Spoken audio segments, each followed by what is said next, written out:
வணக்கம் நண்பர்களே. பாடி தயார் பண்ணுறதுல நாள் 14. நேற்று ஓய்வு நாள், அதனால தான் முறுக்கு கடிச்சிட்டேன். எந்திரிச்சதே லேட்டு. எந்திரிச்ச கையோட pre workout meal ready பண்ண கிளம்பிட்டேன். ப்ரீ ஒர்க் அவுட் மீல் வந்து காப்ஸ் அதிகமாக ஆட் பண்ணணுன்னு ஆலோசகர் சொல்லிட்டாரு. அதனால் காப்ஸையும் ப்ரோட்டீனையும் எடுத்து அடித்து காலி பண்ணிட்டு ஜிம்முக்கு கிளம்புனா நம்மளோட ஒத்த ரோசா நமக்கு விபூதி அடிச்சிட்டான். அதனால் நம்ம மாப்பிள்ளை சார், அதாவது நம்ம பாதாம் பிசுன்னு தான் நம்மளே இன்றைக்கி ஜிம்மில் ட்ராப் பண்ணுது.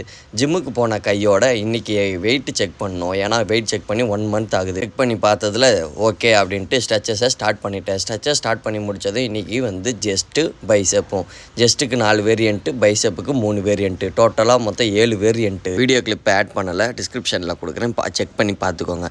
ஜெஸ்ட் டேனாலே நமக்கு அப்பர் ஜெஸ்ட் மட்டும் தான் ஃபுல் ஃபோக்கஸு. ஸோ நல்லா ட்ரெயின் பண்ணிட்டேன். பிகினர்ஸாக இருக்கீங்க அப்படின்னா மெயின் ஜெஸ்ட்டு ஃபோக்கஸ் பண்ணும்போது அப்பர் ஜெஸ்ட்டை ரொம்ப முக்கியமாக ட்ரெயின் பண்ணுங்கள். ஏன்னா அது பெரிய மசில் க்ரோத் ஆகிறதுக்கு ரொம்ப டைம் எடுத்துக்கும். ஸோ ஃபுல் ஃபோக்கஸாக அப்பர் ஜெஸ்ட்டில் ட்ரெயின் பண்ணுங்கள். ஜெஸ்ட்டு முடிச்சதை ஆப்ஸை ட்ரெயின் பண்ணிவிட்டு போசிங்கெல்லாம் செக் பண்ணிவிட்டு விஜயம்மா கூட கிளம்பிட்டேன். ஏன்னா பசங்கள்லாம் முன்னாடியே கிளம்பிட்டாங்க. வர வழியிலேயே இன்றைக்கி தேவையான சீச்சி வாங்கிட்டு வீட்டுக்கு வந்துட்டேன். வீட்டுக்கு வந்த கையோடைய மதியத்துக்கு தேவையான மீலை ப்ரிப்பேர் பண்ணிவிட்டு இருந்தேன். அப்போ விஜயம்மா சொன்னாங்க, நேற்று வச்ச சாப்பாடு மீதி இருக்குது, அதனால் அதையே கரைச்சி கொடுக்குறேன் சாப்பிடு அப்படின்னாங்க. சரி ஓகே அப்படின்ட்டு அதவே ரெடி பண்ணிட்டு கிளம்பிட்டோம்.